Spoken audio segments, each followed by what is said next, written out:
relax. How you doing, Wayne? Everything good? From the beginning, Lil Wayne and Birdman shared a unique bond, marked by kisses on the mouth, symbolizing their close relationship. However, their journey took unexpected turns, leading to accusations of betrayal and even murder plots. Once like family, their relationship is now clouded with tension and rivalry. Join us as we explore the complex friendship and rivalry between these two great stars. From father figure to alleged foe, chaos erupted when Lil Wayne's tour bus came under attack while passing through Georgia. Two rappers have been implicated in a plot to murder another rapper. Back in April, Lil Wayne's tour bus was attacked as he was traveling through Georgia. Shockingly, Birdman, once seen as a father figure to Wayne, now finds himself implicated in a sinister scheme to end the young rapper's life. Let's rewind to the late 90s and early 2000s, a time when Birdman and Wayne were the epitome of a hip-hop father-son duo, capturing the hearts of fans everywhere. They built an empire together, YMCMB, dominating the music scene with hits after hits from Wayne, Drake, and Nicki. It was a dream team, a hip-hop fairy tale, but behind the glitz and glamour, there was darkness. Lil Wayne's journey was anything but easy. Imagine being a prodigy at just 8 years old, writing rhymes that shook the world. Yet, despite his talent, he faced demons of his own. At 12, he reached a dark moment, a desperate act born from the pressure of fame and family expectations. It was a gunshot that pierced not just his chest, but the facade of his perfect life. In the end, what seemed like a story of triumph and success was tainted by betrayal and tragedy. Grabbed the gun. I already made the phone call. Looked in the mirror. Did like that. I was chilling at home when suddenly there came a loud bang on the door, Wayne recalled. It wasn't a regular knock. It was like the police were on a mission. As I was right there, they barged in, breaking down the door. It was chaos. Everyone rushed past me, trampling over my body, in a frenzy to grab guns, drugs, anything they could lay their hands on. Amidst the madness, one guy paused and started yelling at the others for stepping over me. I was like, what on earth are you guys doing? They asking the cops. They saw me just jump clean over me and went through the house talking about, I found the drugs, I found the gun. They mumbled something about checking something, but come on, they needed an ambulance, not a treasure hunt. There I was, lying on the floor, a hole in my chest, and this dude, Uncle Bob apparently, he was as white as a sheet, stopped to help. It was surreal. The guy who saved my life was a cop, and he was whiter than me, while most of the others were black. It just goes to show you can't judge a person by their skin color, he explained. Now, switching gears a bit, let's talk about Lil Wayne's journey. Back in 1997, when he was just 14, he ditched school. He became the youngest member of the Hot Boys, a rap group that also included Juvenile, BG, and Turk. Their first album, Get It How You Live, came out the same year Wayne joined. Then, in 1999, they dropped their major label debut, Guerrilla Warfare, which shot up to #1 on the Billboard Top R&B/Hip-Hop Albums chart and landed at #5 on the Billboard 200. Their music caught fire with hits like We on Fire and I Need a Hot Girl making waves. Wayne even featured on Juvenile's track Back That Ass Up, which climbed to #18 on the Billboard Hot 100. Despite eventually disbanding, the Hot Boys left behind a legacy.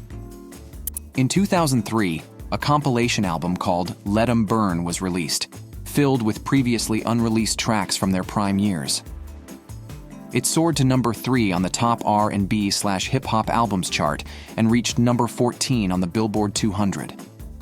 At just 17, Wayne dropped his first solo album, The Block Is Hot, with major help from the Hot Boys crew. It hit the music scene like a storm, debuting at #3 on the Billboard 200 and going platinum in under 2 months. The Source magazine even gave him a nod for Best New Artist. The lead single, The Block Is Hot, set the tone for his fiery debut, but Wayne wasn't done yet. His second album, Lights Out, hit shelves in 2000. Though it didn't quite match the buzz of his first, it still snagged a gold certification. Critics noticed his storytelling skills weren't fully developed yet, but he was making strides. Get Off the Corner stood out with its improved lyrics and style. And let's not forget his collabs like #1 Stunna, that kept the rap scene buzzing. Wayne was just getting started on his journey to hip-hop greatness. Cash Money Records, Birdman's record, was flying high. But their glory days didn't stick around for long. Between 2001 and 2003, a bunch of artists left in a hurry. And you know why? It all boiled down to one major mess-up. They couldn't handle their money right. The rise of Wheezy Birdman was accused of not paying his artists what they deserved according to their contracts. But guess who stood tall through it all? It was Wayne, holding his ground. And that's when Wayne hit his stride with a string of killer albums. His second album, Lights Out, dropped, followed by his third, 500 Degrees, in July 2002. Now, neither of these albums matched the success of his first, only going gold. But then, in June 2004, Wayne unleashed the first chapter of one of hip-hop's greatest album series, The Carter, earning platinum status. Fast forward to December 2005, and Wayne's back with The Carter 2, which blew up even bigger than the first. It debuted on the Billboard 200 and sold over 2 million copies. That's when things really started cooking. Wayne was named president of Cash Money, and he announced he'd be launching his own label, Young Money. Now, here's where it gets interesting. Wayne and Birdman were tight as can be, like two peas in a pod.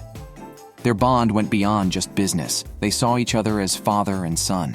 Birdman, especially, felt responsible for Wayne, stepping in after Wayne's dad split when he was just 9. Birdman said himself, "I always looked at Wayne as my child." Their relationship wasn't just about music, it was about family. Birdman and Wayne went as far as dropping a joint album together, giving it a title that pretty much sums up their bond.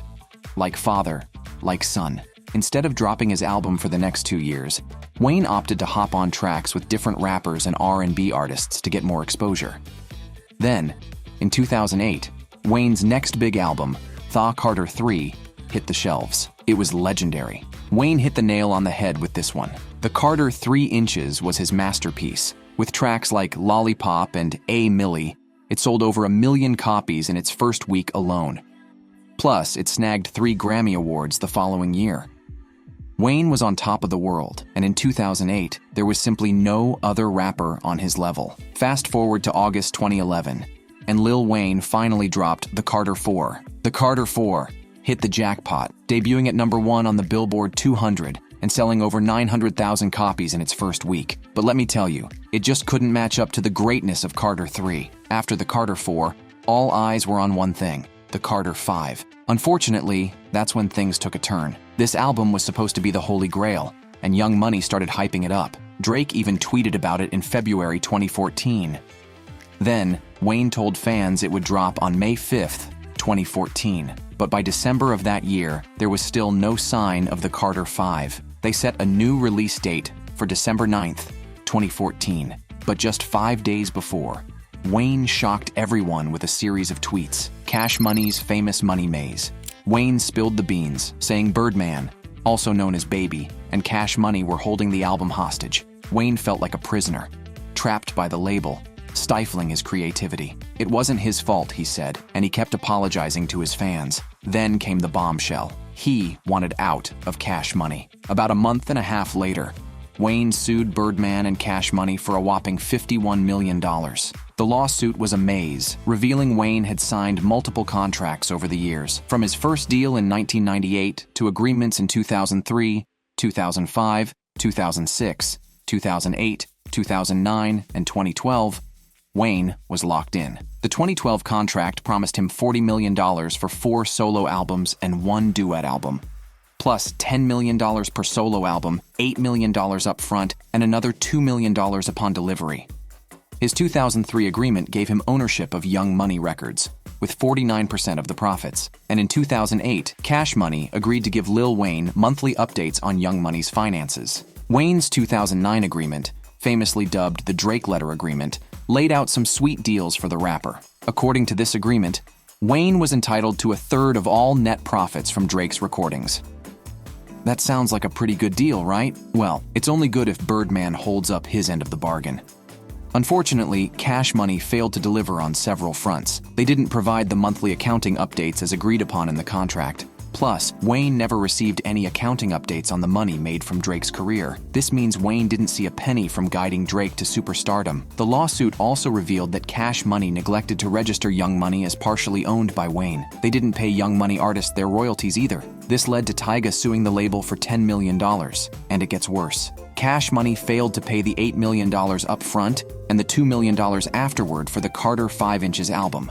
So, in total, the lawsuit amounts to a staggering $51 million.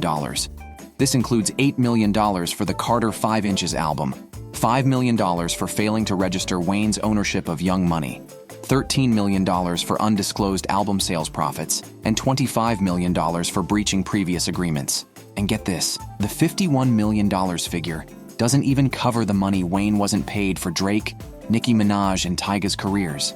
It's a financial mess that highlights the complexities and challenges of the music industry. But this wasn't the first time Birdman faced such accusations.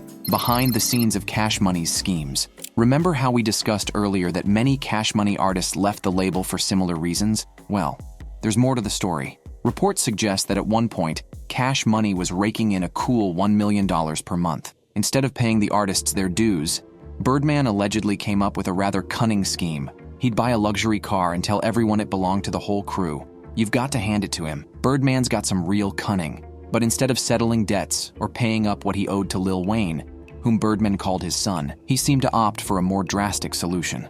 On April 24, 2015, tragedy struck when Wayne's tour bus was shot at by a man known as Jimmy Winfrey, also known as Pee Wee Roscoe, who happened to be Young Thug's road manager. Everyone speculated that the shooting was a result of the feud between Wayne and Young Thug, but Pee Wee was associated with none other than Birdman himself, as they were often seen together in pictures. The shooting occurred right after Wayne's performance at a venue in Atlanta. Pee Wee, armed with an assault rifle, showed up at the spot and made threats, showing he meant business. Despite police escorting Wayne's tour bus, Pee Wee persisted in following them. Witnesses even reported seeing his white Chevy trailing behind. When the bus entered a new jurisdiction, the police had to stop escorting them.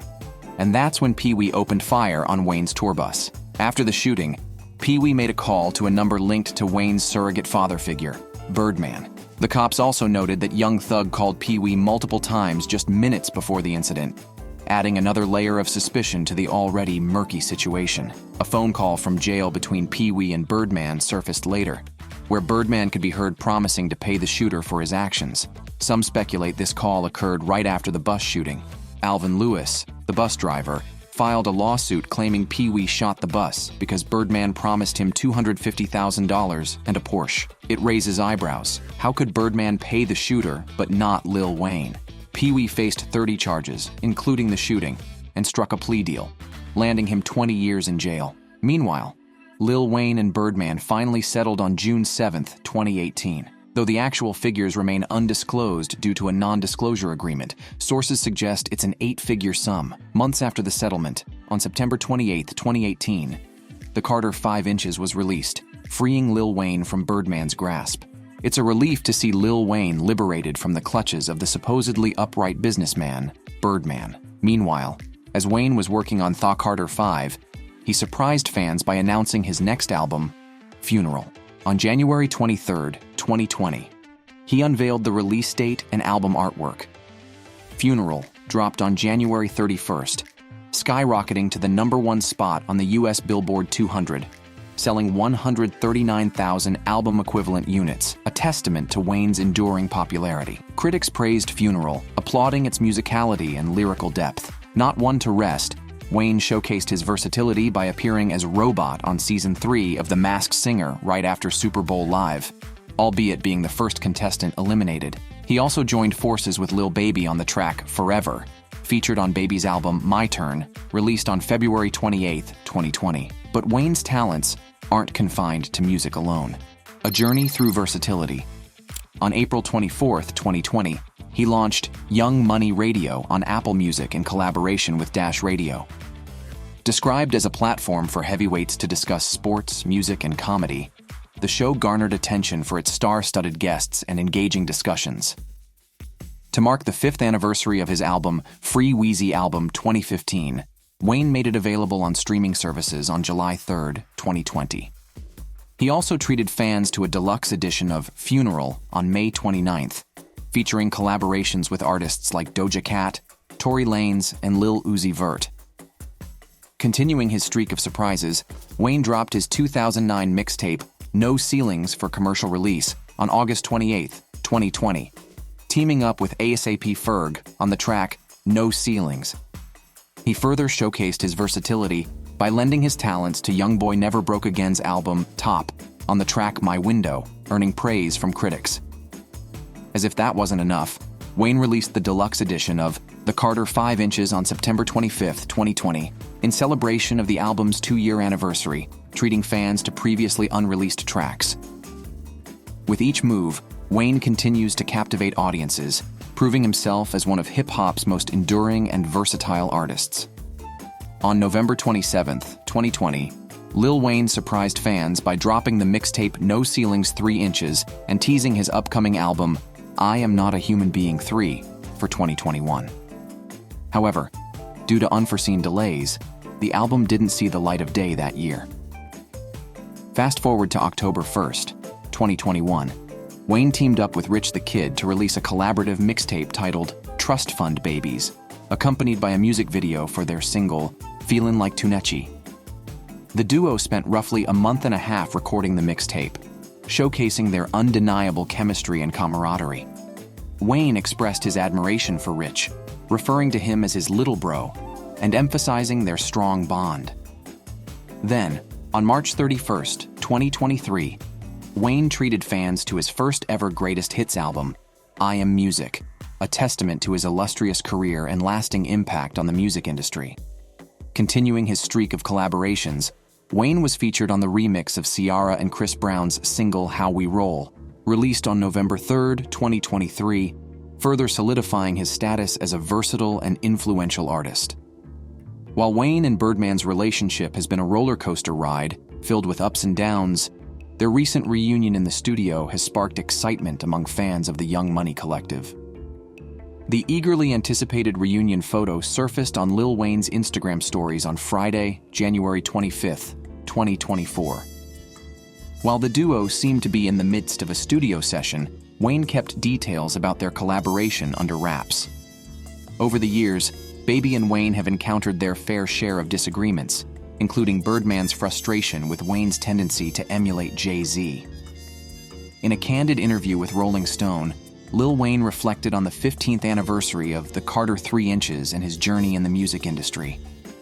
When asked about his favorite rappers, Wayne surprisingly replied, "No one." He explained that he learned early on that idolizing a rapper leads to unintentionally mimicking their style, a lesson he'd rather avoid. "When it comes to rap, I don't take cues from anyone," Wayne explained. "I'm constantly striving to improve, so I don't have the luxury of idolizing other artists. I've shared this advice with my own artists too. When you idolize someone, you risk losing your own unique style." However, Wayne revealed that he draws inspiration from various artists who have left a significant mark on his musical journey. He holds rapper Missy Elliott in high regard, acknowledging her as his greatest musical influence. According to Wayne, "She's a huge influence on everything I've ever done." He also attributes much of his musical development to the American hip-hop group Goody Mob, revealing that he's been a fan since his 7th grade days. In a tribute to the legendary Tupac Shakur, Lil Wayne covered his music for his MTV Unplugged special. Tupac's impact on Wayne's work is evident, as seen in his 2011 single, How to Love, which draws inspiration from Tupac's Keep Ya Head Up. Acknowledging the influence of the notorious Big, Lil Wayne credits the iconic rapper for shaping his artistic vision. In addition to these influential figures, Lil Wayne finds inspiration in a diverse array of artists such as T-Pain, Prince, Wyclef Jean, Lauryn Hill, Erykah Badu, Alicia Keys, and Lenny Kravitz. He admires their work and views them as sources of inspiration, recognizing that he can incorporate elements of their styles into his own music without losing his unique identity.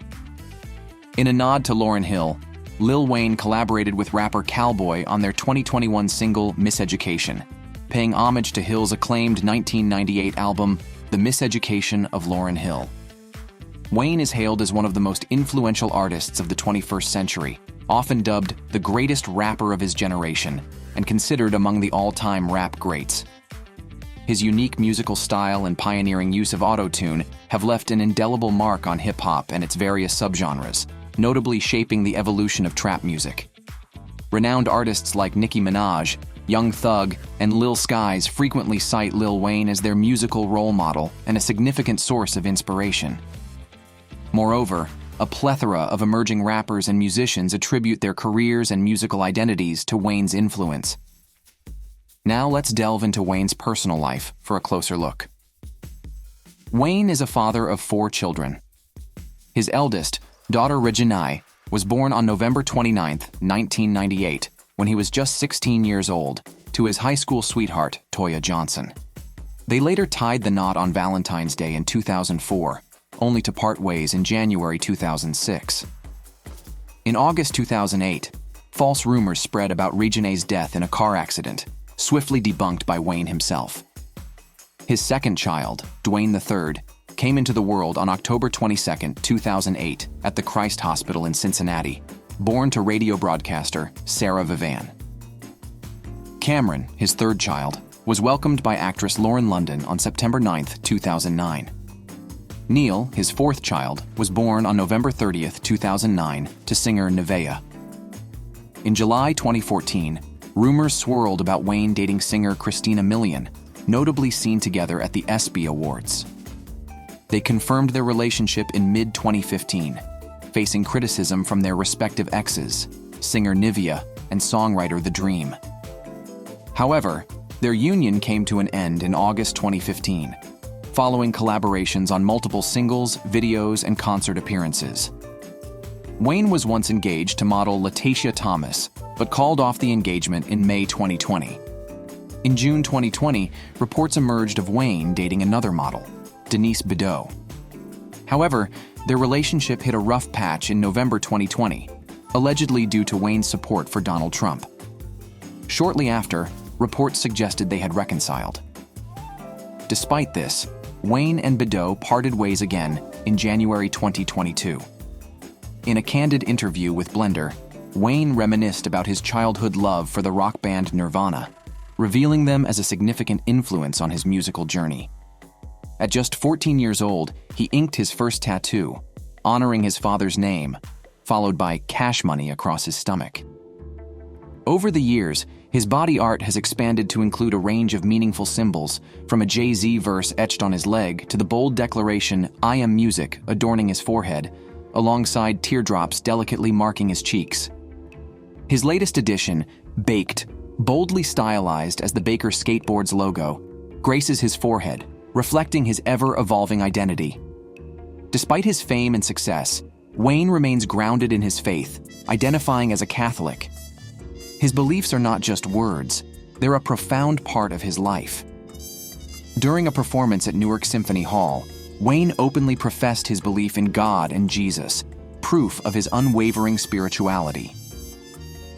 Even amidst the hustle and bustle of touring, his faith remains steadfast, as evidenced by his declarations of belief before kicking off his performances, including his 2011 tour with Eminem in Australia.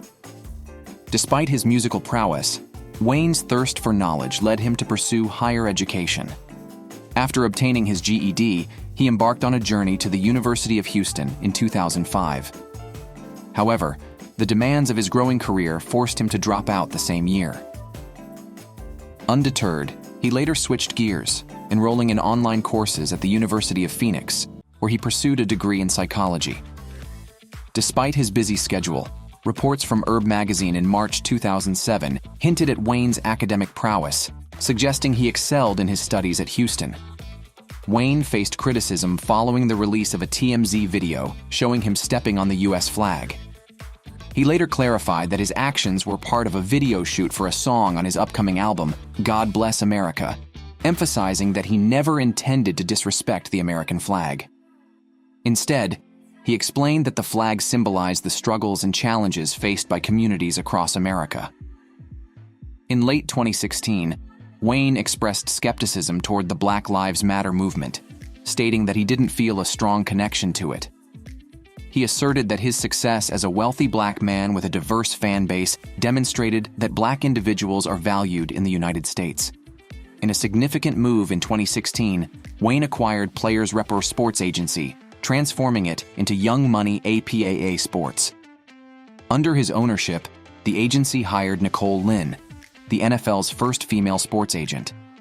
Nicole currently represents a roster of NFL players, including Seth Roberts, Corey Nelson, Jordan Evans, Malik Jefferson, Eric Harris, and Quinnen Williams, along with NCAA coaches and 2 former #1 pro softball draft picks. Just days before the presidential election on October 29, 2020, Wayne shared a photo on Twitter featuring himself and President Donald Trump. In the caption, Wayne disclosed that he had a recent meeting with Trump to talk about criminal justice reform and Trump's Platinum Plan. This plan aimed to boost access to funding in Black communities by nearly $500 billion. Wayne stated that Trump was receptive to their discussions and promised to take action to implement the plan. Now, how much is Wayne worth? Lil Wayne's net worth. According to Celebrity Net Worth, Lil Wayne's net worth in 2024 stands at a remarkable $170 million. This includes earnings from his career, investments in real estate, and the sale of the Young Money catalog. However, these numbers don't tell the whole story. While Wayne has certainly made a lot of money as an artist and entrepreneur, the financial world of celebrities is intricate. Take, for example, the sale of the Young Money catalog. It was undoubtedly a big financial move, but its impact on Lil Wayne's overall wealth is more complex than it seems. This analysis aims to delve deeper into these figures to provide a richer understanding beyond just the surface-level numbers. In an eye-opening interview with Marca, Wayne challenged the widely reported net worth figures. His honest remarks shed light on the differences between estimated values and his actual financial status.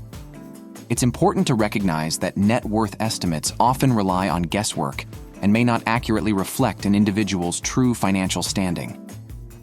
Wayne's financial story, as outlined in a Yahoo News article, delves into his earnings and struggles. Particularly, his previous tax troubles and the support he received from Jay-Z underscore the intricacies of managing celebrity finances. In a previous report by Afrotech, it was revealed that Wayne faced a staggering tax debt bill of $14,194,944, which he couldn't manage to pay off on his own. However, his fellow rap icon and hip-hop's top billionaire, Jay-Z, came to his rescue, helping him out of this multi-million-dollar financial bind. This incident sheds light on Wayne's financial situation, indicating that he doesn't have enough readily available cash to cover his tax obligations.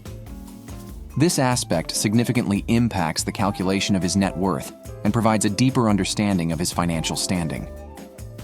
Grasping these details is crucial for getting a complete picture of Wayne's net worth. There's a notable gap between how people perceive Wayne's wealth and his actual financial situation. While the media often depicts celebrities like Wayne as incredibly wealthy, the truth can be quite different. These misconceptions often stem from the media's role in shaping public views of celebrity wealth. In reality, managing finances, including earning, spending, and paying taxes, especially in the highest tax brackets, can be challenging and may not always lead to accumulating vast wealth. Wayne's income from shows, album sales, and other sources reflects his earnings and cash flow, but it doesn't necessarily indicate his overall financial health, including his tax obligations or net worth. It's important to understand that his earnings in the music industry may not directly translate to his net worth. It's crucial to consider the various sources of revenue contributing to his financial picture, as well as his expenses, such as maintaining his lifestyle and security. For example, let's say he earned approximately $333 million. Considering taxes, he might have paid about $166.5 million, leaving him with the same amount before covering his lifestyle and security expenses. Online net worth estimates often focus on what he's earned rather than his current assets and capital. Delving into Wayne's income from music royalties and owning a record label reveals another important aspect of his financial journey. Owning a label and earning royalties are big moneymakers in the music biz. They play a key role in his overall wealth and in shaping the music industry's financial scene. Recognizing the worth and influence of these assets is crucial, as they often make up a significant chunk of a musician's riches. Some of his wealth stems from the intellectual property he still holds, which continues to bring in money. Do you think Lil Wayne and Birdman can really be cool again? Let us know your opinion in the comments below. And if you enjoyed watching this video, make sure to give it a thumbs up and subscribe to the channel.